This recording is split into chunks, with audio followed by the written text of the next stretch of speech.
Entitled woman demands I leave the bus because my eye is scaring her baby. For a bit of context, I was born with only 7 months in the womb, instead of 9. That said, it appears the right side of my body didn't form in a fully correct way. It's not that I'm deformed and don't even look human. I just have some weird characteristics in my right side of the body. Like a small birthmark. One of my fingers in the right hand always looks jammed. And the most noticeable, my right eye is a bit smaller than the other and has a tiny deformity in the cornea. That being said, my right eye sometimes goes a bit to the right when I get too concentrated or too distracted. And I cannot control it. It just happens randomly and stops randomly. And I've been told that when I'm on moving vehicles my eye seems to move alongside it like when it jumps or trembles. My eye does too, but I've talked about this to many medics and doctors. And they've all told me the same. No surgery can fix it. And an eye patch would only get my eyesight worse. I have glasses BTW. Like, I cannot see. And by that I mean that I sometimes cannot read big letters on the other side of the road. So, having said that, let's move to the story. Here where I live, when you reach middle/high school it's the same here. Secondary school, it's just basic and advanced/orientated. You no longer have PE classes at school, but on a club, paid by the school. So, to move there, I used the bus. The ride there that day was quite peaceful. Just one whining baby. But that's not a big deal. But oh, the ride home. That was not. After 15 minutes waiting in the sun, the bus finally arrived. And I hopped in, paid for my ride and sat down. Just a few stops later, enter the M and the Ek of this story. So, I was sitting at almost the back of the bus. And this lady who looked like she was around her late 40s and this kid who looked to be on his 12 or 13 years walked to the back. The M made a loud ahem noise. But I was not moving. There literally were seats next to her. It's just that they were the one passenger seats on the right side of the bus. Naturally, none of us moved. She just huffed and sat down. The kid with her didn't sit down and just went standing. Until the woman that was sitting next to me left. So he asked if he could sit there. And I moved to let him pass. Now, this gave him a good look of my right eye. Since he was next to it. At first he didn't seem to notice. But then, oh gosh. He just stares at me for a full 10 minutes. With a "this is so wrong" kind of face. Then moves from the seat and up to his mom. He didn't even whisper. Ek. Mom. Did you see that girl's eye? It's weird. Is she disabled or something? I pretended not to hear since I didn't want any trouble. But then this woman walks up to me. Excuse me. May I see your eye for a moment? I was sure of what she was doing. But my stupid had decided to look at her anyway. And there she saw my eye. Oh gosh. Disgusting. Would you mind not doing that so close to my baby? Me. Doing what now? Moving your eye like that. It's rude. Stop it. Me. No. I can't. I would if I could. Now. This isn't a lie. I would stop it if I could control it. You brat. Stop lying. You kids these days are so uneducated. Now. The lady's yelling actually made the driver move to a stop and, well, stop. And walk up to us. Driver. What seems to be the problem here? This brat is scaring my baby. Just look at her moving her eye like that. You should remove her from this bus. Now. I didn't fully hear the entire conversation since the driver made her walk away from me to talk. But after almost 15 minutes of her yelling, kicking, screaming and pointing in my direction, she just grabbed her kid's hand and stormed out of the bus. The driver just continued without a word. It happened like 40 minutes ago and I'm so confused. Oh God, this has made me so bloody angry. Listen. She is all sorts of wrong here and needs to learn some politeness and respect. I'm amazed sometimes at how awful some people can be. I dread to think how her child will end up with that kind of role model. That aside, make sure you keep taking the bus and living your life and know that you are not in the wrong here when speak like this happens, and nor do you need to explain yourself/your features etc. to anyone. I'm sorry this happened today. You must feel so shook up, so please be kind to yourself, okay?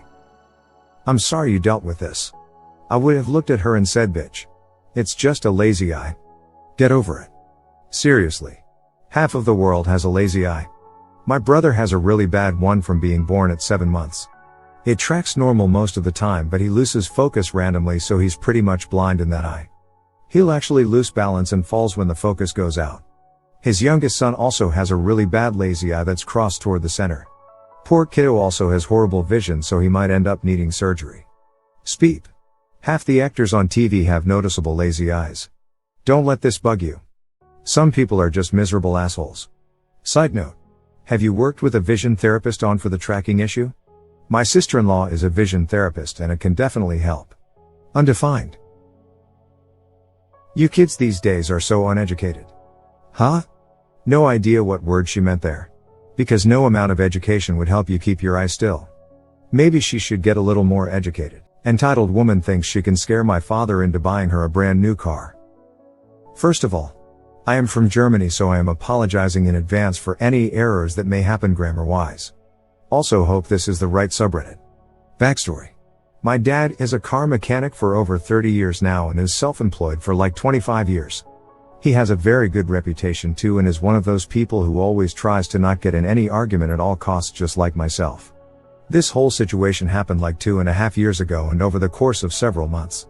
I can clearly remember that day and it shakes me every time I think about it.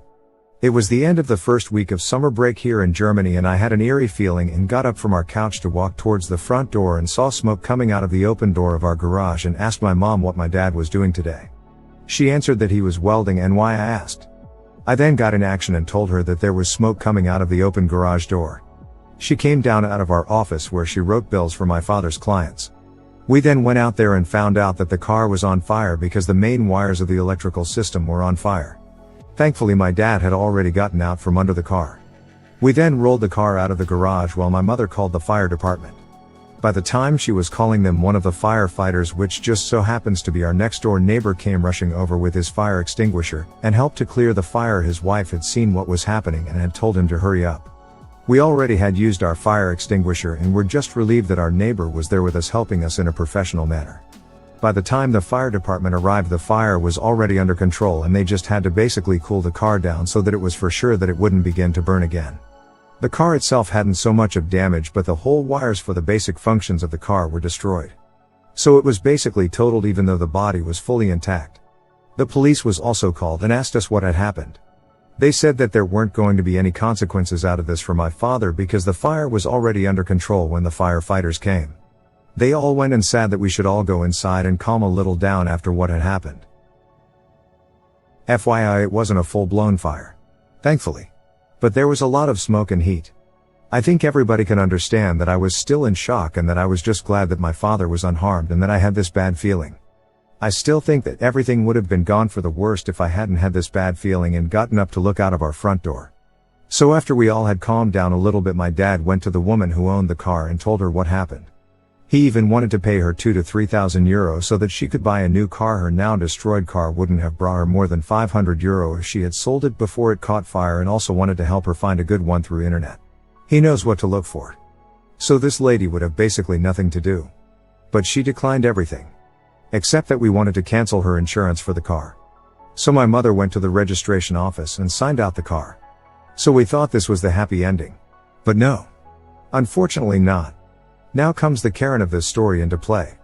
I think it was 3 weeks later when my father got a letter from the police stating that someone had filed charges against him for intentionally setting the car on fire. He was supposed to come to an audience the next week or so that the process could begin. At this point I was baffled that this entitled woman thought that she could get even more money from my father than he was offering her by pressing charges against him. She always seemed to be a nice lady. My mom was instantly furious and said to my father that we now needed a lawyer. So that's what my dad did.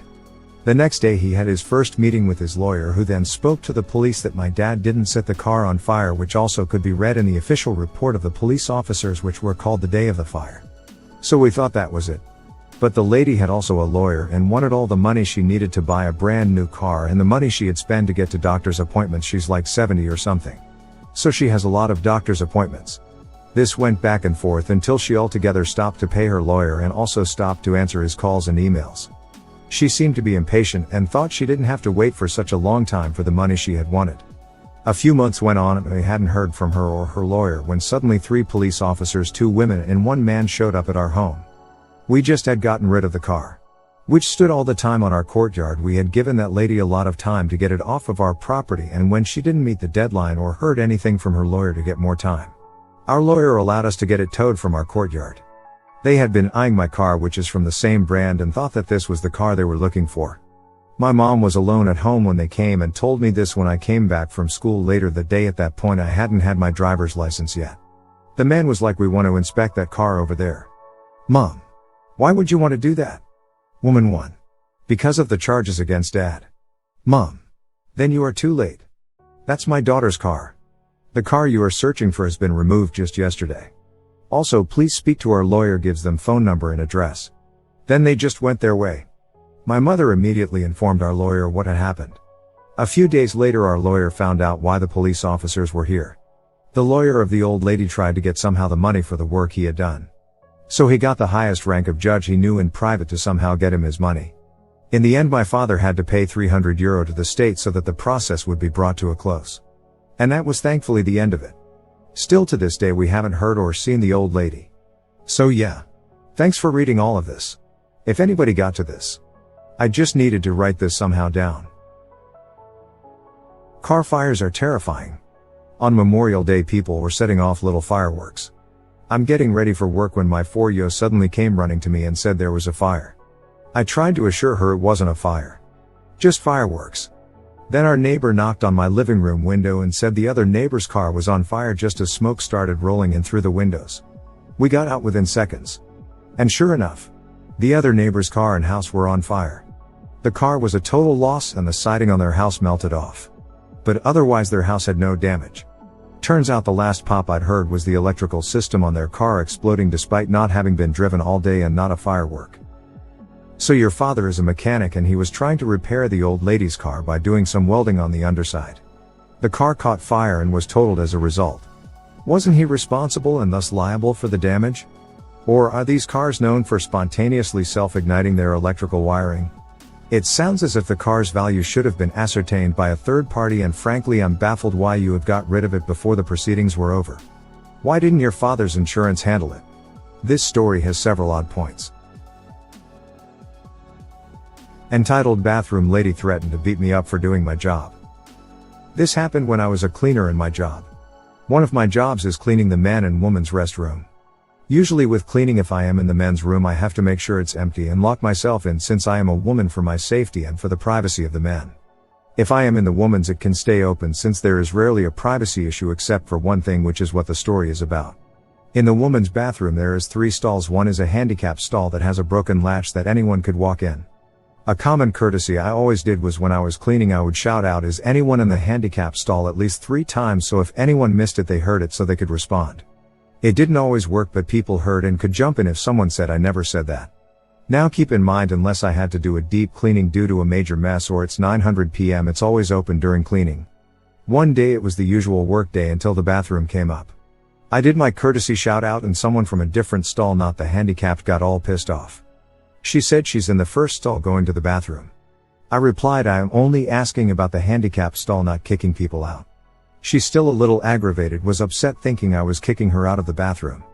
I responded no, just was checking to see if the last stall was occupied. Then nothing from the lady. Fast forward to the next day, back in the ladies' room again and was doing the same courtesy shout out, and again the same lady got aggravated in a different stall but not the handicapped one over the same reason. Again I said I am just checking to see if someone is in handicapped stall, don't worry, not kicking people out. She still didn't understand that I wasn't trying to kick anyone out and was just sweeping and didn't want to walk in on anyone. She was saying she needed to use the bathroom and I shouldn't rush her. In the meantime, some other customer who came in at the time I did the shout out said don't mind her, she is just being rude. I thought it was to me, so I asked who she was talking to. She was talking to the lady in the stall about me. Dumbfounded I responded to the lady who was sticking up for stall lady. All I asked is anyone in the handicapped stall, not about any of the other stalls or anything else. While talking to this lady, stall lady said she is going to few up whoever is talking. At that point I did an about face and went to a secure location for a few so stall lady wouldn't beat me up over nothing. I mentioned it to my boss, who said if she causes more problems we can call the cops if it gets out of hand. I just don't understand how saying is anyone in the handicapped stall rude, or how entitled people have the self-absorbed mentally. Sounds like it's time to start closing the ladies' toilets when you want to clean them. Let everyone leave and stop others entering until there is no one in there, and then lock yourself in. Just like doing the gents' toilets. Oh, this seems like the perfect place to share a story. There's no entitled people, but it's about calling out in a bathroom sue. A few years ago I was working a facilities job and one of the rules was to unblock toilets that the cleaners reported. Now doing it in the men's was fine because I'm a guy, but when it came to doing it in the ladies it was much harder because the unofficial policy was you needed 2 people to provide a witness against any claims, etc. So it turned out a cleaner wasn't telling us about clogged toilets and was instead just locking them off and moving on. Was a lazy peep. We caught him playing on his phone doing nothing more than once, so me and my coworker had to go round and check all the toilets. It's going fine, we do most of them without issue, then we get to one of the ladies' toilets, so we go and call out, is anyone in here, etc. No response. So there we are unlocking toilets talking about stuff that 2 20-something guys talk about, and then he unlocks one and a girl sat there having a speep. I don't know who was more embarrassed, him or the girl. Reminds me of when I knocked at an occupied bathroom at a cafe to see if someone actually was in there, because an hour before some little kids decided to lock themselves in for 30 minutes and play with the water. No one replied after knocking 3 times, and I was planning to go get the waiter. Might have been the kids again because they also didn't respond when people knocked. The irate lady opened the door and complained how insensitive I was and shoved by. I shrugged it off, and when I left the toilet her groupies at her table was pointing and laughing at me. I shrugged it off again as just a group of Karens and went back to work on my laptop. They passed by me an hour later to loudly complain to each other. They all looked me up and down in disgust while making snide comments as they left. I just stared and went back to work on my laptop. I could still see them pointing to me from the outside. I was a junior in college while they were in their 40s. I haven't experienced bullying like that since high school. I was angry that these women, likely mothers themselves, would do that to a stranger because I knocked on an occupied toilet. It's very obvious this was a matter of poor communication. You even say she did not understand. You should simply have explained that stall doesn't lock and you don't want to walk in on someone. So you ask. If you had used your words to explain that, she would have no reason to think you're trying to kick her kid and his mother trash my yard then try to call the cops on me. I spent an hour and a half raking leaves for my daughter to play in. After I finished I went inside and fed her lunch before I took her out to play. I go out into my backyard and there is a kid throwing the leaves all over my yard again. It told him to get out of my yard and go play in his own. He freaked out and his mom came over to yell at me. I told them both that they have their own yard and they can stay there. She freaked out and said her kid can play wherever he wants. Then proceeded to tell me she was going to call the cops on me. As she's walking away, her and her son decided to dump my garbage and recycling bins on their way out. I started clean up and the cops pulled up. I told them what happened. They told the mom she can clean up the mess or pay a fine. She decided to pay the fine and is now moving. Good thing the cops said it right. But man, what a bitch. It's your property, she has no claim to anything on your land. And she vandalized. Despicable. Why do so many of these involve the entitled person moving? I do believe your story. But I have read this in several others lately. The only thing worse than entitled neighbor kids are their parents. It's worse when the parents are total sweethearts. But don't believe their kid can do anything wrong. We had a neighbor child who got a box of chalks. She and her friend decided to use our driveway for art practice. Because. Why not? Hubby came home to find our driveway had pictures and words drawn all over the place. Driveway large enough to park 4 cars and the words were all profanities. The kids were about 9. The little darling went and told her dad. Hubby yelled at her. He didn't. He just asked them to leave and not use our driveway without permission. When hubby spoke with the dad chuckled and said, "I'll tell her to ask permission and get that cleaned up." Sorry about that. She didn't clean the drive. But at least she saved her artistry for elsewhere. I don't have proof. But I'm sure the next year or so, all the pranks on our yard were done by her.